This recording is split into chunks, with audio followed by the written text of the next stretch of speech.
Vamos a abrir nuestras Biblias, mis queridos hermanos, y vamos a ir, en su Biblia va a ir a Hechos, y vamos a leer en el capítulo 1, Hechos, capítulo 1, y vamos a leer desde el versículo 1 en adelante. Y vamos a ver unos textos que van a arrojarnos luz sobre el tema de la mañana de hoy. Hechos, capítulo 1, versículos 1 en adelante. Y dice la Biblia: en el primer tratado, oh Teófilo, hablé acerca de todas las cosas que Jesús comenzó a hacer y a enseñar, hasta el día en que fue recibido arriba, después de haber dado mandamientos por el Espíritu Santo a los apóstoles que había escogido, a quienes también después de haber padecido, se presentó vivo con muchas pruebas indubitables, apareciéndoseles durante 40 días y hablándoles acerca del reino de Dios. Y estando juntos, les mandó que no se fueran de Jerusalén, sino que esperasen la promesa del Padre, la cual les dijo: oíste de mí. Porque Juan ciertamente bautizó con agua, mas vosotros seréis bautizados con el Espíritu Santo dentro de no muchos días. Entonces los que se habían reunido le preguntaron diciendo: Señor, ¿restaurarás el reino de Israel en este tiempo? Y él les dijo: no os toca a vosotros saber los tiempos o las sazones que el Padre puso en su sola potestad, pero recibiréis poder cuando haya venido sobre vosotros el Espíritu Santo, y me seréis testigos en Jerusalén, en toda Judea, en Samaria y hasta lo último de la tierra. Y habiendo dicho estas cosas, viéndolo ellos, fue alzado, y le recibió una nube que le ocultó de sus ojos. Y estando ellos con los ojos puestos en el cielo, entre tanto que él se iba, y aquí se pusieron junto a ellos dos varones con vestiduras blancas, los cuales también le dijeron: varones Galileos, ¿por qué estáis mirando al cielo? Este mismo Jesús que ha sido tomado de vosotros al cielo, así vendrá como le habéis visto ir al cielo. Entonces volvieron a Jerusalén desde el monte que se llama del Olivar, el cual está cerca de Jerusalén, camino de un día de reposo. Y entrando subieron al aposento alto, donde moraban Pedro y Jacobo, Juan, Andrés, Felipe, Tomás, Bartolomé, Mateo, Jacobo, hijo de Alfeo, Simón el celote, y Judas el hermano de Jacobo. Todos estos perseveraban unánimes en oración y ruego con las mujeres, con María, la madre de Jesús, y con sus hermanos. Amén. Entonces, en Hechos podemos ver una gran verdad, y esa verdad es que hay una iglesia con grandes desafíos. Una iglesia con grandes desafíos. La iglesia del primer siglo fue una iglesia que le tocó afrontar grandes desafíos. Y aunque estamos hablando acerca de los hechos de los apóstoles en el primer tiempo, en el primer siglo de la iglesia, también es cierto que la iglesia del día de hoy también es una iglesia que le está tocando y le va a seguir tocando por los días por venir muchos desafíos que afrontar y que hacerle frente a tantas circunstancias y tantas situaciones. Y nosotros vamos a ver a través de este capítulo 1 las verdades que el Señor permitió que la iglesia pudiera comprender y conocer, y fueron las que sostuvieron a la iglesia de aquel entonces, y son las mismas que van a sostenernos a nosotros mientras esperamos la venida del Señor, mientras nos toca enfrentarnos contra todas las circunstancias y las adversidades que ya de por sí estamos afrontando y las que se puedan avecinar. Entonces, una iglesia con grandes desafíos. Ahora, sin duda alguna, el comienzo de la iglesia trajo consigo grandes desafíos, situaciones difíciles y peligrosas con las que tuvieron que lidiar los hermanos de la iglesia primitiva. Ahora, si yo pregunto en esta mañana, ¿hay situaciones con las cuales nosotros estamos lidiando? Sí, las hay. ¿Se comparan con la iglesia del primer siglo? En algunas cosas sí y en otras no. Pero el hecho de que usted y yo no estemos experimentando la sentencia de muerte por predicar a Cristo no significa que esto es la realidad de toda la iglesia en los distintos lugares del mundo. Hay personas en este preciso tiempo que están padeciendo persecución, pero muchos años antes también habían padecido persecución. En todas las épocas de la historia de la iglesia, en todas las épocas hay situaciones que la iglesia le toca afrontar. Nunca ha sido para la iglesia fácil ni cómodo su estadía en este mundo. Cuando uno quiere ser fiel al Señor, cuando más quieres honrar al Señor, cuando más quieres agradar al Señor, más oposición tiene. Y la idea de que, bueno, aquí no nos persiguen, no significa que no hayan desafíos para la iglesia. Hay otro tipo de situaciones, pero cuando usted comienza a ser fiel al Señor y comienza a hacer lo que la iglesia primitiva hizo, entonces usted empieza a encontrar oposición, incluso donde no lo había. Y eso es lo que quiero que en esta mañana entendamos. Como iglesia vamos y estamos enfrentando desafíos. Y lo que yo quiero es que usted pueda, mediante la palabra del Señor y mediante el Espíritu Santo, preparar su corazón y preparar su mente para los desafíos que están por llegar, para que nada lo sorprenda, para que entonces cuando las cosas sucedan, usted en vez de quebrarse, en vez de rajarse, en vez de llorar, en vez de victimizarse, usted pueda decir: Señor, gracias porque me vienes preparando, gracias porque tu palabra me lo ha enseñado, gracias porque tú me estás instruyendo y hemos nosotros, Señor, entendido que así han de suceder las cosas. Y de manera que la perspectiva con la que usted afrontará las situaciones y las circunstancias serán diferentes. Entonces nunca ha sido fácil la estadía de la iglesia en el mundo. Ahora, la razón principal es porque no somos de este mundo. Oiga bien, diga conmigo: estamos en el mundo, pero no somos de este mundo. El problema es que nos pegamos al mundo. Es una verdad que usted conoce, que yo sé. Estamos en el mundo, pero no somos de este mundo. Sin embargo, aunque no somos de este mundo, estamos en el mundo con una tarea encomendada por el Señor. Hay un propósito por el cual Dios nos ha permitido estar en este mundo. ¿Y cuál es ese propósito? Ese propósito es una encomienda, una tarea que el Señor nos ha puesto. Y esa es la de predicar el Evangelio. Nosotros estamos en este mundo, aunque no somos del mundo. ¿Quién dijo esto? Cristo Jesús. Están en el mundo, pero no somos de este mundo. Pero dice la Biblia claramente que a veces el mundo se ha introducido tanto en nuestras vidas que estamos apegados a las cosas de este mundo. Y cuando nos comenzamos a enamorar del mundo, nuestra mente comienza a nublarse, perdemos el rumbo, perdemos el norte, perdemos la dirección que Dios nos ha dado y comenzamos a involucrarnos en cuantas cosas existen en este mundo que, lejos de beneficiarnos espiritualmente, lo que hacen es dañar nuestra vida espiritual y ser un estorbo para afrontar la vida con la actitud que Dios espera de cada uno de nosotros. Entonces, estoy en el mundo, sí.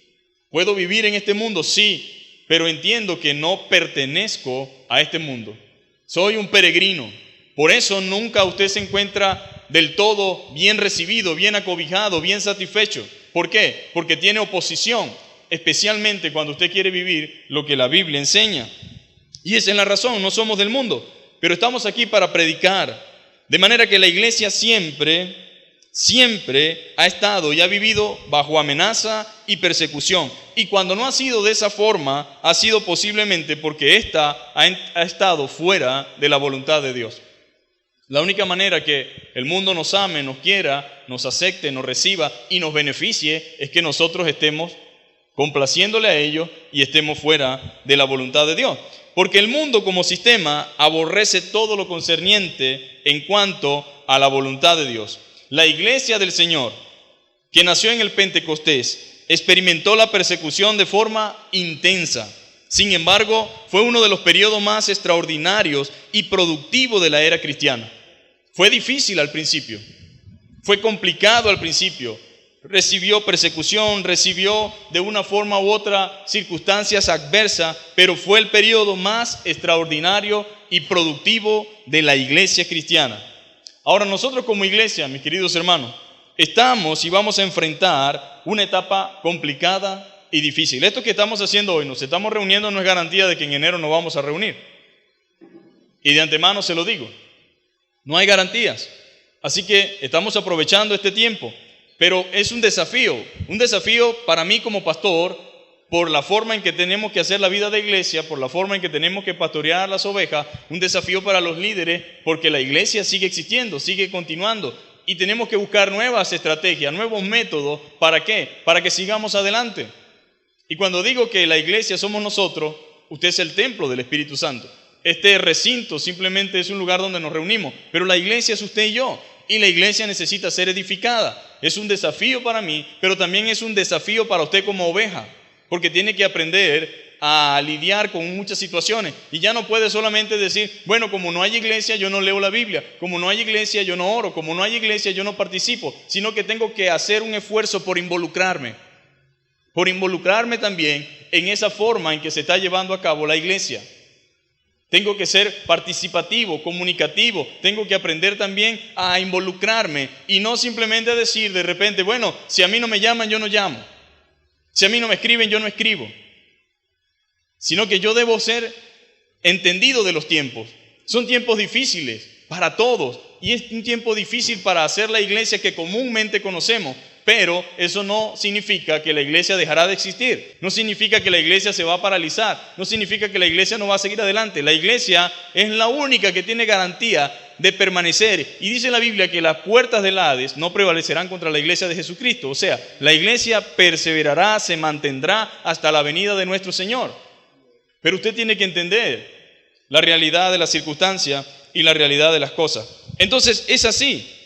En medio de persecución, en medio de abuso, en medio de atropello, la iglesia primitiva tuvo un tiempo productivo, el más productivo, pudiéramos decir, de la era cristiana. Y como iglesia, pues sí, estamos afrontando momentos complicados, en la cual también nos va a tocar enfrentar nuevos desafíos y quizás nos preguntemos cómo podemos enfrentarlos, cómo podemos hacerle frente, cómo podemos vencer todos estos desafíos que se están generando. ¿Se ha preguntado eso? ¿Qué va a pasar con la iglesia? ¿Y qué va a hacer el pastor?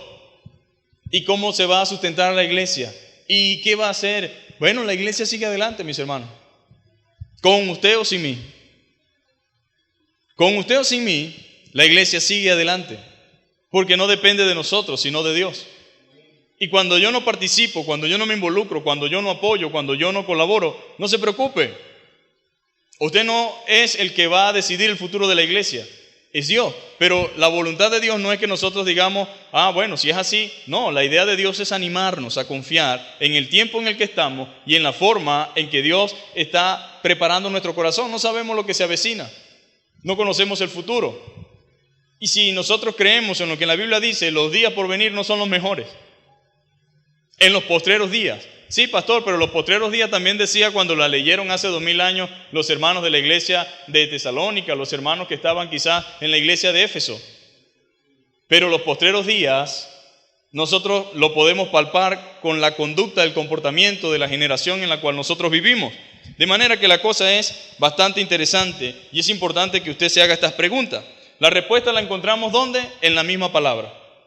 ¿Dónde podemos nosotros encontrar la respuesta para todos estos desafíos? En la misma palabra, en la Escritura. Si permanecemos en ella, podremos perseverar y vencer. ¿Por qué? Porque ya hay otros que lo han hecho. Ya hubo una iglesia que triunfó en medio de la adversidad, en medio del sufrimiento y en medio del dolor. Y nosotros también podemos estar seguros de que si obedecemos y permanecemos en la palabra, si permanecemos en la verdad, si permanecemos en su voluntad, entonces también nosotros venceremos y podremos realmente permanecer en medio de los tiempos. ¿Se ha preguntado usted? Mucha gente comienza pero no termina. Mucha gente arranca. Mucha gente hace muchas cosas, pero aquí no se trata simplemente de la fuerza con la que salga en la arrancada, sino de la perseverancia.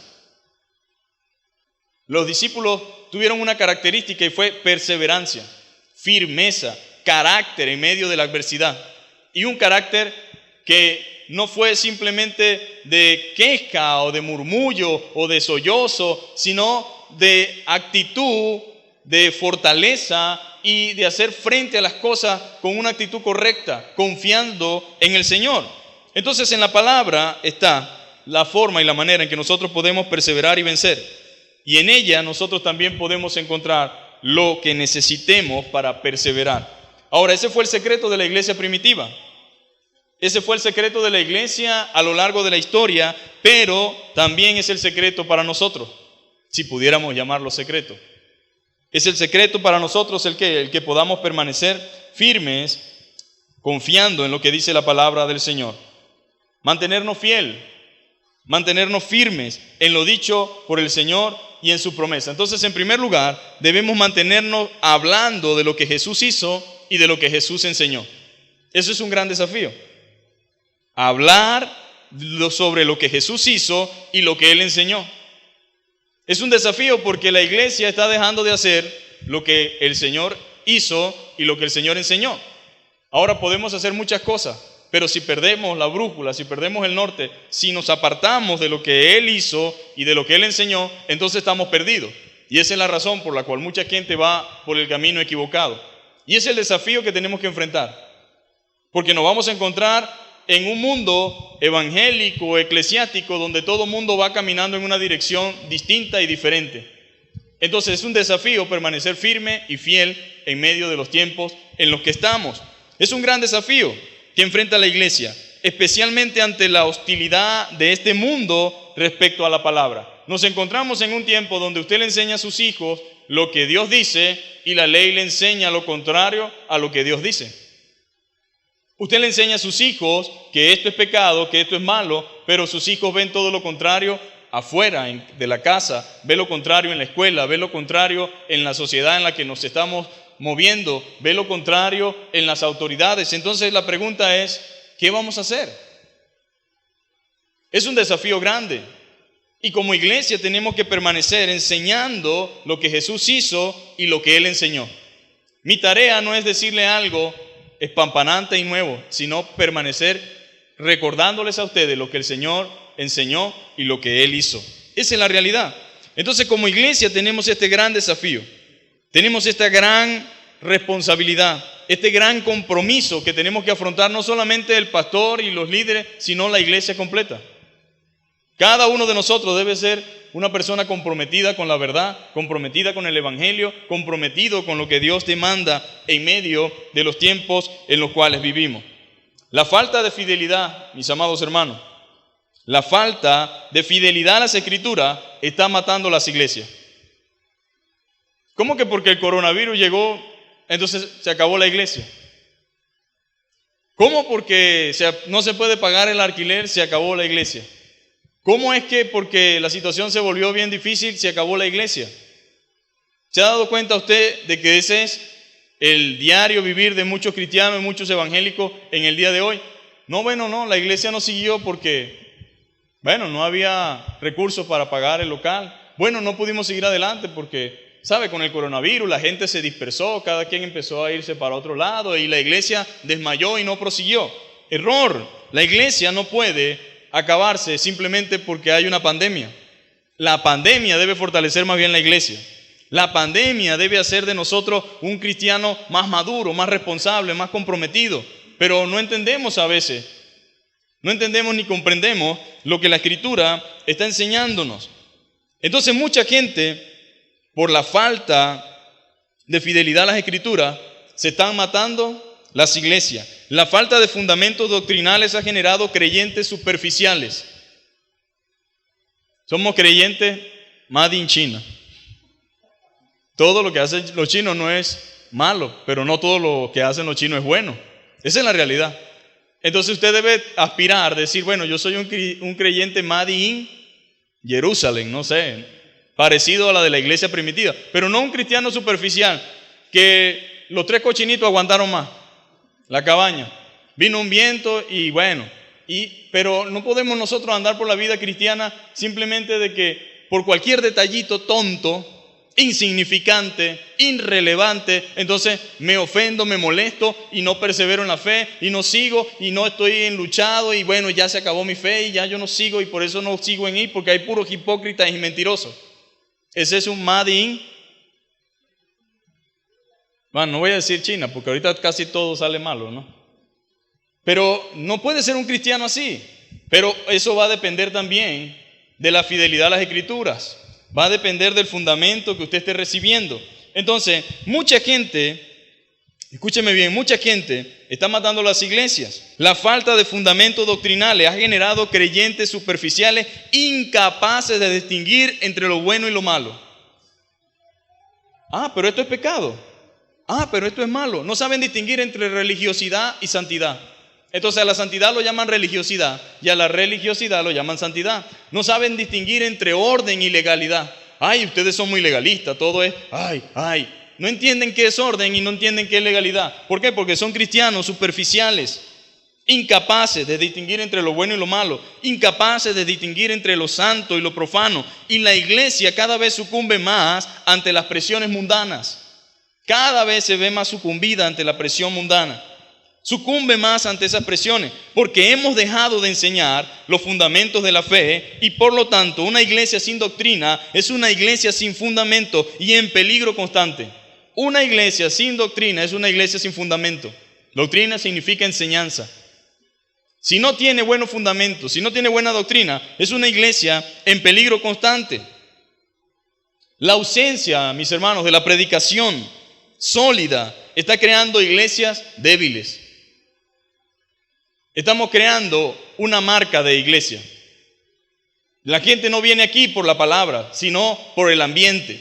La gente no va a la iglesia porque de repente necesita oír la voz de Dios, sino porque quiere salir motivado, quiere salir con expectativa, quiere salir a alguien que le hable y le haga quitar ese malestar que tiene. No, la iglesia no es eso. Pero eso genera entonces, como no hay ausencia de predicación en la iglesia, entonces está creando iglesias débiles y por lo tanto creyentes débiles, incapaces de permanecer y perseverar. Eso es lo que está pasando. Y creyentes de cartón en los cuales nadie cree y de los cuales todo el mundo se burla. Para ser un evangélico así, para ser un creyente así, porque no tenemos nada que ofrecer. No ven nada en nosotros que realmente sea distinto o atractivo como para por lo menos desear algo de lo que usted y yo poseemos. Entonces, ese es el resultado. ¿Y cómo viene esta situación? ¿Por qué se genera esto? Porque dejamos de hacer lo que Lucas le está diciendo a Teófilo, lo que Jesús hizo y enseñó. Y esto es interesante porque Lucas, el médico amado, que está escribiendo la carta, que fue el mismo que escribió Lucas, el Evangelio de Lucas, él está escribiendo a una persona. No sabemos mucho acerca de Teófilo, no sabemos si era un procónsul romano, no sabemos si era una autoridad romana o si era simplemente un aristócrata de la mayor nivel en Italia, no sabemos, pero era una persona a la cual él le dirige tanto Lucas como el libro de Hechos. Él está narrando lo acontecido, pero él no está hablando lo que él quiere que él crea. Él está diciendo lo que Jesús hizo y lo que él enseñó. Porque Lucas entendía que la palabra y lo que Jesús hizo y lo que Jesús enseñó era lo que podía generar, ya sea en Teófilo, si era un creyente, mayor fortaleza. Y si era un inconverso, un impío, la palabra de Dios era la que iba a producir en él arrepentimiento. Pero imagínense, nosotros ahora dejamos de decir y hacer lo que Jesús hizo. Y hablamos de nosotros mismos, hablamos de usted, hablamos de mí, de lo que usted quiere, de lo que yo quiero, de lo que estamos buscando, de lo que queremos lograr. Y Jesús está allá detrás de la cortina, detrás de la iglesia, y solamente sale cuando hay necesidad. Y nos molestamos cuando no lo vemos actuar rápidamente. Pero ese es el resultado. Ahora, usted necesita conocer la verdad. Diga conmigo, yo necesito conocer la verdad. Eso es lo único que usted y yo necesitamos, conocer la verdad. Y voy a la iglesia a escuchar la verdad. ¿La verdad de quién? De Dios. Yo necesito conocer la verdad y creer en ella, porque solo la verdad y nada más que la verdad lo sostendrá en los días por venir. Los días duros usted no se sostiene porque, no, usted se sostiene por las promesas. En los días duros usted se sostiene por lo que Dios dice. Entonces es importante que usted sepa lo que la palabra de Dios dice, porque es lo que lo va a sostener. Entonces eso no quiere decir que no hay un momento en los cuales nos sentimos afligidos, abatidos. Pero así como me siento afligido o abatido, tengo que sentir también el consuelo que viene de Dios por medio de su palabra. Tiene que Dios mostrarme por medio de la Escritura. Y así como viene el desánimo, debe venir también el arrepentimiento y debe venir también en mí ese deseo de decir, gracias Señor, porque tú me estás hablando, y de recibir fortaleza. Porque es lo que Dios siempre ha hecho a lo largo de la historia. Entonces, si yo entiendo que debo conocer la verdad, que debo creer en ella, y solo la verdad, y nada más que la verdad, me sostendrá en los días por venir. Así fue que pudo la iglesia, porque si usted comienza a ver todo lo que vivió la iglesia del primer siglo, uno se pudiera preguntar, ¿y cómo hicieron? Porque nosotros simplemente porque no podemos esto o aquello, ya nos sentimos mal, ¿no? Incómodos, y decimos, bueno, ya perdido toda la fuerza, toda nobleza. Pero ¿qué sería si nuestra vida llegase a ser, por así decirlo, torturada? Yo me pregunto, y yo mismo me hago esa pregunta, Señor, ¿qué será de mí si en algún momento me toca estar entre la espada y la pared, entre mis hijos y yo, entre la palabra? ¿Qué voy a hacer? Pero no puedo ser yo solamente el que me lo pregunte, usted también tiene que preguntárselo. ¿Qué voy a hacer yo? ¿Seguiré siendo un cristiano firme y fiel? ¿Seguiré obedeciendo al Señor y honrando al Señor? ¿O simplemente en ese momento ¿Me apartaré de la fe? ¿Abandonaré la fe? ¿Abandonaré lo que la palabra de Dios dice por salvar mi pellejo? Bueno, en los días por venir nos sostendrá solamente la verdad, ni siquiera lo que tengamos, sino en dónde esté nuestra confianza es lo que va a determinar nuestro futuro. Así es que pudo la iglesia entonces primitiva permanecer alimentándose de la verdad, creyendo la verdad y esperando en las promesas contenidas en esa verdad que es la palabra de Dios. Vienen días difíciles y la iglesia debe estar preparada. Y usted es la iglesia y no este humilde recinto. Cuando le digo la iglesia debe estar preparada, somos nosotros, cada uno de nosotros, que debemos avanzar hacia la madurez espiritual y dejar de ser bebés. Tenemos que madurar. Está bien, los bebés son lindos. Todo el mundo los quiere agarrar. Todo el mundo quiere estar cerca. Pero llega un momento en que ya el niño se espera de él ciertas actitudes. No puedes tener 5 años y comportarte como que si tienes 3 meses.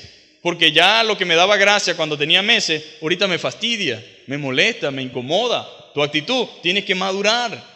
Y Dios espera de usted y de mí madurez. Porque si no, nosotros no vamos a poder ser fiel en el día malo, en el día de la prueba, en los momentos difíciles, en los momentos complicados. Y eso tiene que ayudarme a mí a darme cuenta de dónde estoy, hacia dónde Dios me quiere llevar. Pero no quiero seguir siendo bebé espiritual.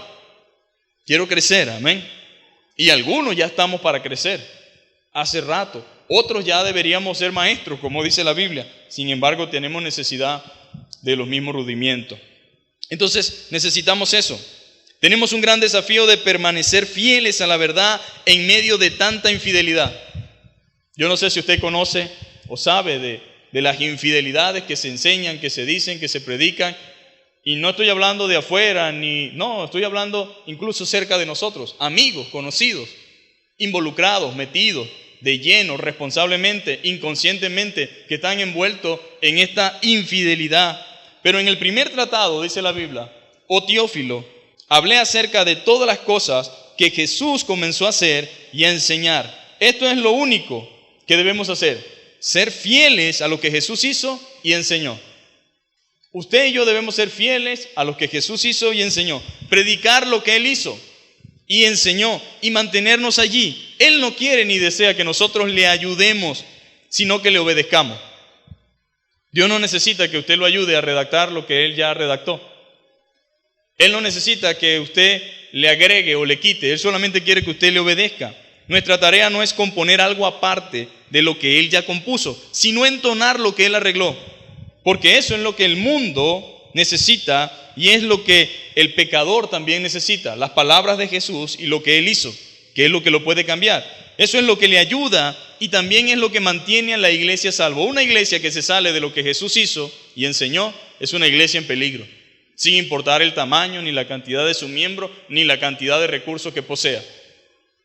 Si se sale de lo que Jesús hizo y enseñó, esa iglesia está en graves peligros. Completamente. Y lo que la salva es precisamente la enseñanza como la que Teófilo estaba recibiendo de parte de Lucas. Eso es lo que la salva. Es un desafío que la iglesia se mantenga perseverante en la verdad.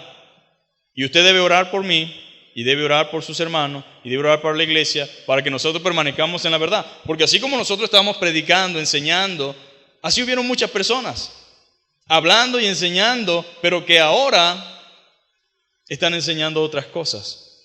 Algo pasó en su vida y algo pudiera pasar en la nuestra si nosotros no perseveramos en la doctrina y en las enseñanzas de los apóstoles, si no oramos, si no estamos constantemente con una actitud humilde delante de Dios. Y por eso la iglesia necesita entenderlo, necesitamos orar, amén. ¿Orar por quién? Por los que nos enseñan, por los maestros que tenemos. Orar por la iglesia para que seamos entendidas, para que seamos espirituales, para que podamos comprender la palabra y enfocarnos en lo que debemos, para que la iglesia se mantenga. Cada vez son más y más las que abandonan la verdad, pero nuestra tarea es perseverar en la verdad. Hay un mundo confuso caminando en tinieblas del error, y es la tarea nuestra llevar la antorcha de la verdad que alumbra al perdido. Y mire, mis queridos hermanos, usted y yo tenemos esa gran responsabilidad. Tenemos esa responsabilidad. En este tiempo de tanta confusión, nosotros tenemos que en medio de este desafío de tanta mentira y engaño, ser portadores de la verdad. Ahora, no nos desanimemos tampoco por lo que sucede, sino al contrario, que podamos nosotros recordar que Dios nos ha dado poder por medio de su Espíritu Santo. En segundo lugar, una iglesia con grandes desafíos cobra ánimo en las promesas del Señor.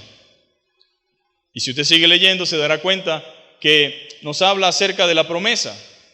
Una promesa cumplida y una promesa por cumplirse. ¿Cuál es la promesa cumplida? El Espíritu Santo, ¿sí o no? Hemos recibido el Espíritu Santo. Y la por cumplirse es el retorno del Señor. Cuando usted se desenfoca de la venida del Señor, usted se ocupa solamente de este mundo. ¿Por qué las iglesias perdieron el rumbo en cuanto a la venida del Señor? Usted se da cuenta cuando una iglesia no está esperando al Señor, cuando está viviendo solamente para este mundo. Cuando se preocupa solamente por este mundo. Cuando una iglesia habla solamente de recursos, de dinero, de prosperidad y de cosas materiales por encima de cualquier cosa, cuando una iglesia piensa en el Kingdom Now, es los judíos en versión sin entendimiento del reino. Y mucha gente está en ese punto. Está allí confundido. Está allí solamente viviendo para sí mismo y no entiende que el Señor viene por su iglesia. Entonces una iglesia con grandes desafíos cobra ánimo. Sí, tenemos desafíos. ¿Cuál es el desafío? Mire, vamos a tener muchas limitantes. Y sabe que es difícil cuando todas las demás iglesias apoyan algo que usted no apoya. Se tiende a creer en el mundo secular que los confundidos somos nosotros.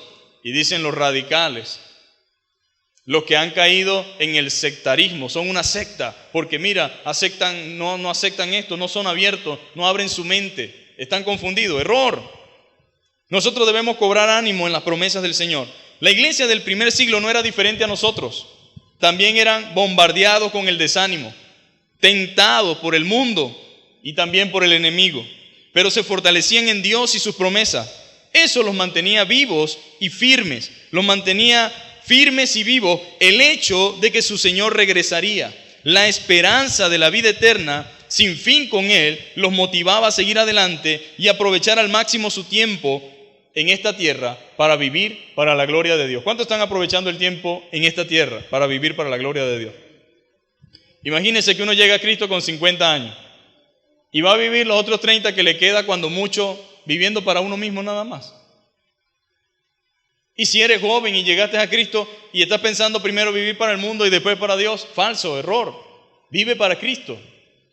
Aprovecha tu tiempo para invertirlo para la gloria de Dios. Aprovecha al máximo tu tiempo en esta tierra para dar gloria al nombre de Cristo. En medio de los desafíos y circunstancias que nos tocan afrontar y vivir, debemos recordar y enfocarnos en las promesas en las que ya Él ha cumplido, en las que están por cumplirse, en las que son de tiempo presente y en las que son de tiempo futuro. ¿Sabía eso? Hay promesas que ya se cumplieron, promesas por cumplirse en el presente y promesas por cumplirse en el futuro. Piensa en todo esto, en todo lo que Dios dice por medio de su palabra. Dios nos ha dado, dice la Biblia, su Espíritu Santo. Y mi hermano, la Biblia dice en 2 de Timoteo, capítulo 1, versículos 7 y 8, porque no nos ha dado Dios espíritu de cobardía, sino de poder. Cristiano cobarde puede que no sea cristiano, pero el cristiano no puede ser un cobarde, ni para decir la verdad, ni para defender la causa de Cristo. Cristiano cobarde que se oculta, bueno, está en graves problemas. Pero un cristiano debe entender esto. Dios no nos ha dado espíritu de cobardía. ¿Por qué nos vamos a cobardar? Si en los momentos más difíciles es donde nos debemos acrecentar. Porque cuando entonces soy débil yo en mi propia fuerza, entonces soy fuerte, dice Pablo. Porque no soy yo, sino la gracia de Dios en mí. Y la Biblia dice claramente, no nos ha dado Dios espíritu de cobardía, sino de poder, de amor y dominio propio. Por tanto, no te avergüences de dar testimonio de nuestro Señor, ni de mí preso suyo, sino participa de las aflicciones por el Evangelio según el poder de Dios. Diga gloria a Dios. No tengo espíritu de cobardía. Dios nos ha dado poder. Ahora, el creyente no es cobarde, o no debería ser cobarde. Un cristiano no debe ser cobarde. No puede. El Espíritu de Dios quita el temor y el miedo. El Espíritu de Dios quita el temor y el miedo. Puede ser que llegue siendo un cobarde. Así sí, llegué siendo un cobarde. Llegué con mis cargas, con mis temores que me trancan, que no me dejan hacer nada, que nunca me lograron emprender. Pero en Cristo yo no puedo seguir siendo el mismo cobarde que llegó. Porque si sigo siendo el mismo cobarde o peor, algo está pasando. Pero Dios te ha dado espíritu de poder y tienes que saberlo. Y si el enemigo trata de engañarte, de hacerte creer cosas, de confundirte, entonces tienes que recordar esta promesa. Dios no me ha dado espíritu de cobardía, sino de poder. Y dice en la Biblia claramente, de amor y dominio propio. Entonces el Espíritu de Dios quita el temor y el miedo. Puede ser que llegamos siendo un cobarde, pero Dios transforma por medio de su Espíritu esa cobardía en valentía. Esa cobardía que los discípulos tenían se transformó en valentía, al punto que no les interesaba si perdían la vida. Pero debemos depender, amén, y dejarnos guiar por ese Espíritu Santo. Él nos ayuda a servir al Señor y honrar al Señor. No estamos solos en esta batalla, ¿no? Él nos ayuda a servir al Señor y a honrar al Señor. Nos da poder. Por eso el Señor le instruyó a la iglesia, esperen la promesa del Espíritu Santo. Y los discípulos no pudieron hacer nada hasta que el Espíritu Santo no llegó. Porque cuando estaba el Señor, estaba la presencia de Dios allí con ellos. Pero al irse el Señor, ellos tuvieron que esperar la promesa. ¿La promesa de qué? Del Espíritu Santo. El Señor les instruyó, esperen la promesa del Espíritu Santo. ¿Por qué? Porque nos da la capacidad de amar a otros y amar a su obra. De amar a otros y amar a su obra. Eso es lo que dice la Biblia. Pero el Señor les instruyó a la iglesia a esperar la promesa del Espíritu Santo. Entonces, por medio de su Espíritu nos da la capacitación de amar a otros y a su obra. Nos da dominio propio.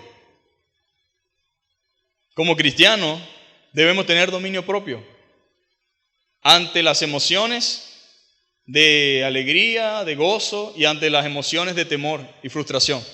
Tengo que tener dominio propio. No lo dice el pastor, lo dice la Biblia. Y si estamos orando y le pedimos al Señor, Él nos va a dar dominio propio. Significa que yo tengo que someter mi carácter al control de Dios por medio de su Espíritu Santo.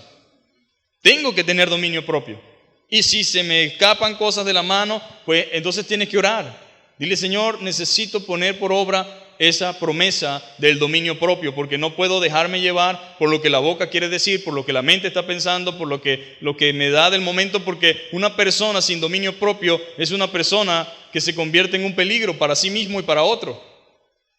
La falta de dominio propio es el pan diario de muchos creyentes en las iglesias. Podemos justificar lo que sea, pero hay una promesa, que si eres un cristiano, Dios te ha dado espíritu, no de cobardía, sino de poder, de amor y dominio propio. El autocontrol, mis hermanos. Fíjense qué interesante. Esta verdad es para equilibrar nuestra vida cristiana. Si usted no tiene esta verdad, entonces pudiéramos justificar muchas cosas. Pero como está esta promesa y esta verdad, entonces mi vida tiene que ser una vida equilibrada, un cristiano equilibrado, razonable, prudente. Debo ser una persona que actúa justamente, correctamente. Una persona que entiende que él tiene que equilibrar su vida cristiana. También ese espíritu nos ayuda a testificar con valor sobre nuestro Señor Jesucristo, aun cuando eso ponga en riesgo nuestra vida. El Espíritu Santo nos da la capacidad de testificar con valor, aun cuando nuestra vida pueda estar en riesgo por causa de lo que estamos enseñando. Ahora, puede ser que no estemos en riesgo de nuestra vida, pero sí de una amistad, en riesgo quizás económico. ¿Qué pasa cuando tienes un socio, un conocido, una persona de la cual de una u otra forma haces negocio o te beneficia, pero que sabes que algo anda mal y tienes que confrontarlo, pero eso puede generar que pierda la oportunidad del negocio del año? Pues el Espíritu Santo te va a guiar hacia lo correcto y te va a dar valor y dominio propio para enfrentar y confrontar esa situación. Entonces es interesante todo esto. En ocasiones nuestra vida será objeto de aflicción por causa del Evangelio. A mí me llama mucho la atención porque el texto dice, sufre las aflicciones por causa del Evangelio. No tengas temor, echa para adelante. Te van a odiar los judíos. Tu padre te va a desheredar. te va a quitar el habla. Muchas cosas van a suceder. La gente que tú conoces van a ser tus enemigos. Imagínense a este joven Timoteo, hijo de griego, con madre judía, se echó de enemigo a parte de su familia, a lo mejor por parte de papá, y quizás todas sus relaciones que por tantos años había construido, ahora por causa del evangelio se iban a ver empañadas. Y se dice fácil, porque lo estamos escuchando, pero cuando estamos en la situación se complican las cosas. Pero Pablo le dijo, bueno, tú sufres las aflicciones por causa del evangelio. Diga conmigo, el evangelio trae aflicción consigo. No hay tal cosa como un evangelio happy, ni un evangelio paz y amor donde no hay confrontación. A veces no es porque tú las buscas. Si a alguien le gusta tener paz y tranquilidad y ser pacífico, a mí. Pero hay momentos en los cuales no se puede negociar y tiene que haber una guerra, aunque tú la quieres evitar. Dice, si depende de vosotros, está en paz con todos los hombres. Si depende de ustedes, pero hay cosas que no dependen de nosotros. Y si no dependen de nosotros, no podemos hacer nada. No podemos tampoco someter la palabra a la voluntad de otro. No. Entonces, dice la Biblia claramente, entonces que en ocasiones nuestra vida será objeto de aflicciones por causa del evangelio.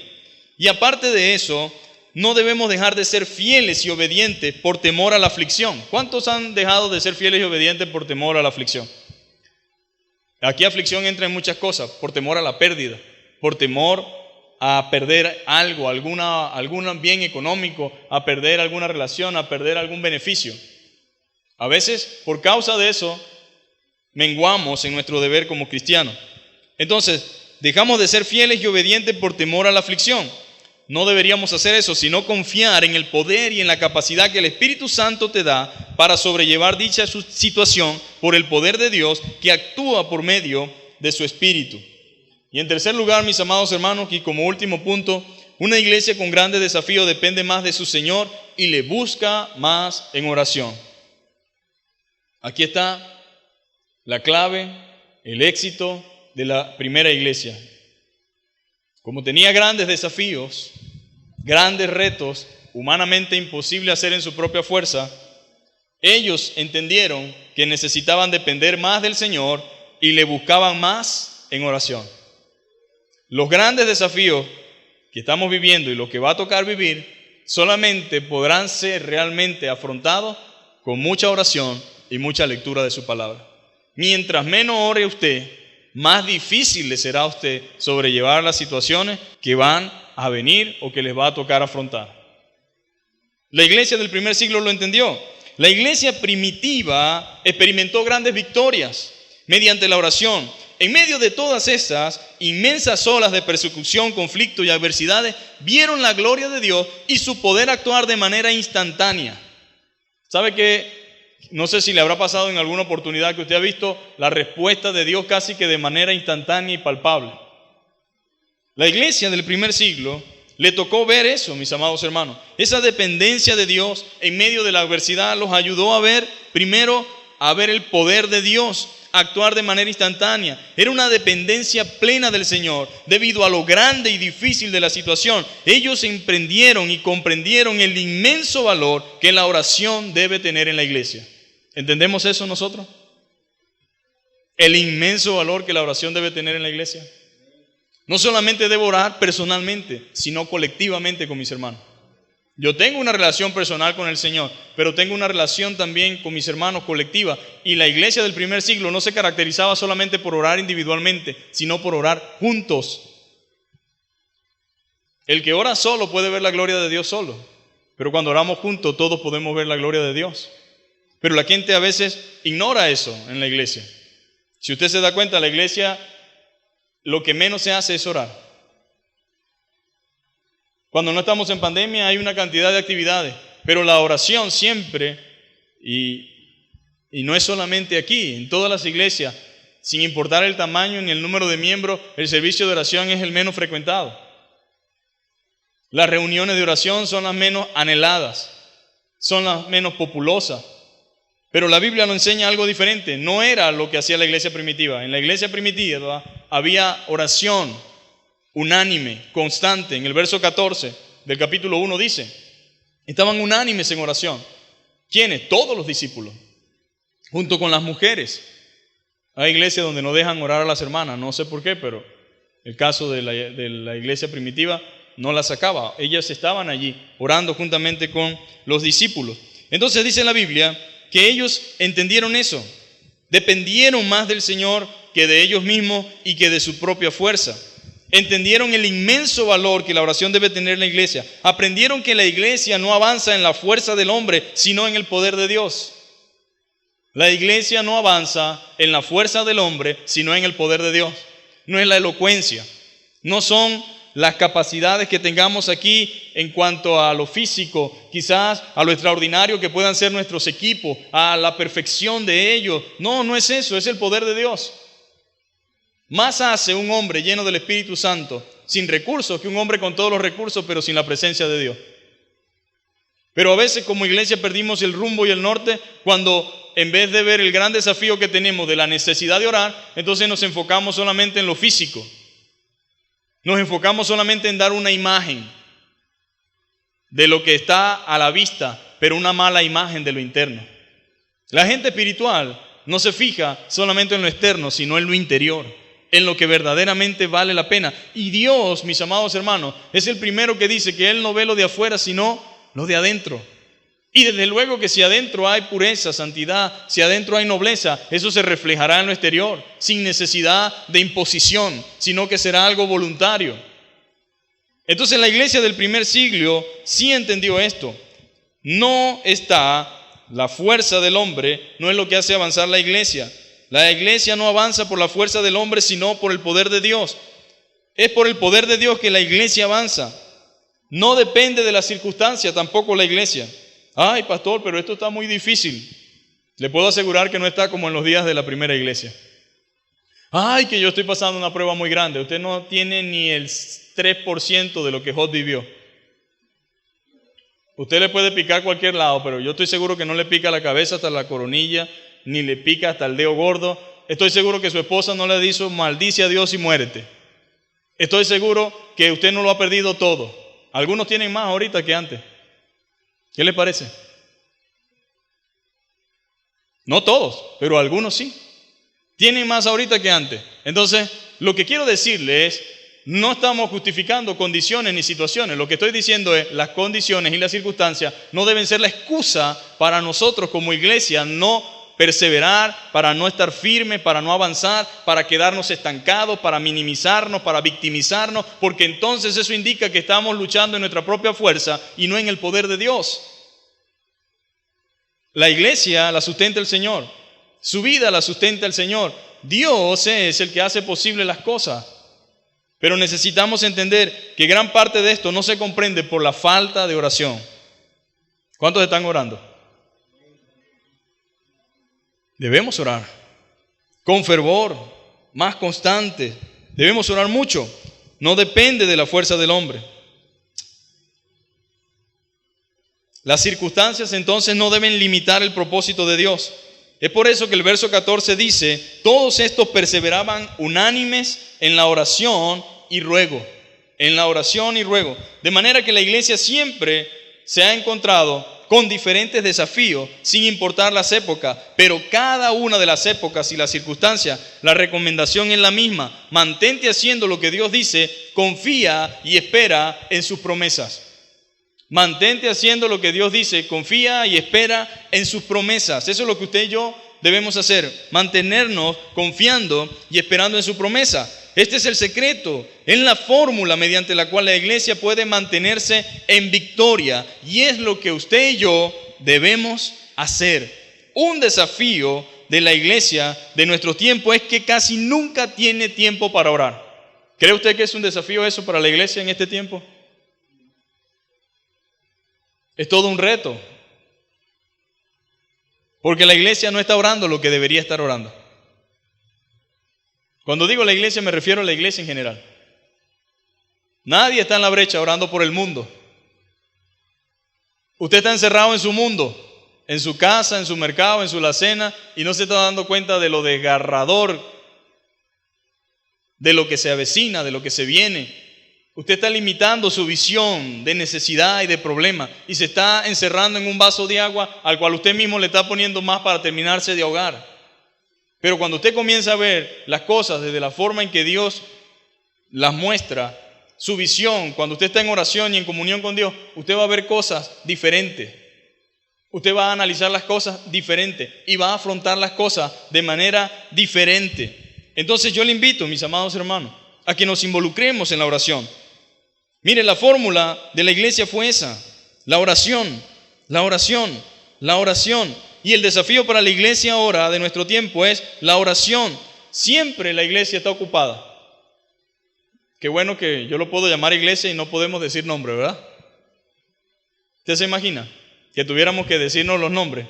Pero cuando yo digo la iglesia, usted sabe que usted es la iglesia, ¿verdad? Entonces usted no dice, ahora mire el hermano Gabriel, sino que usted se incluye ahí. Yo me incluyo allí. La iglesia siempre está ocupada. Eso pudiera decir, el pastor siempre está ocupado. Pero también pudiera usted decir su nombre allí, ¿verdad? Yo siempre estoy ocupado. Siempre estoy ocupado. Siempre está ocupada. Y si ora, ora muy poco. Porque cuando yo estoy hablando de esto no me refiero a que usted no hace la oración religiosa de todos los días. ¿Cuál es la oración religiosa? Señor, gracias por el día de hoy. Gracias por la comida, por los alimentos. Gracias por el calzado, por el vestuario. Gracias, Señor. En el nombre de Jesús, gracias. Amén. No, yo estoy orando, pastor. Pero ¿ha clamado usted por la iglesia? ¿Ha clamado usted por la nación? ¿Ha clamado usted por las circunstancias que estamos afrontando? ¿Le ha pedido a Dios que lo ayude a ver? Así como dijo el Señor, no he encontrado a nadie que se ponga en la brecha. Todo el mundo está orando, gracias por esto, gracias por aquello, pero nadie se ha puesto en la brecha a orar por la nación. Nadie se ha metido en la brecha a orar por el mundo, que necesita realmente de la oración, y por la iglesia, que necesita el poder para hacer lo que pueda hacer en el tiempo que le queda, porque no hay mucho tiempo tampoco.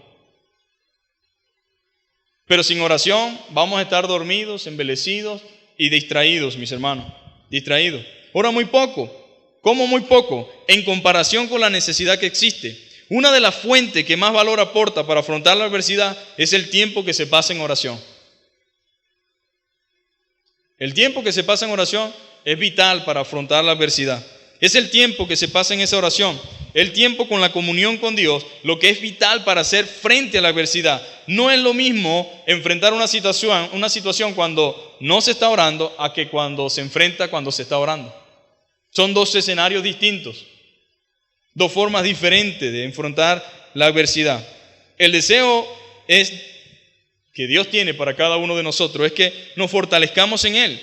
Y eso se logra orando y leyendo su palabra. La iglesia firme y valiente, decidida y perseverante, es una iglesia que vive de rodillas, que vive orando, que vive clamando. Ahora, mis hermanos, si queremos tener valor y valentía, como los apóstoles, necesitamos orar y buscar las maneras y las formas en las cuales podamos orar tanto solo como juntos.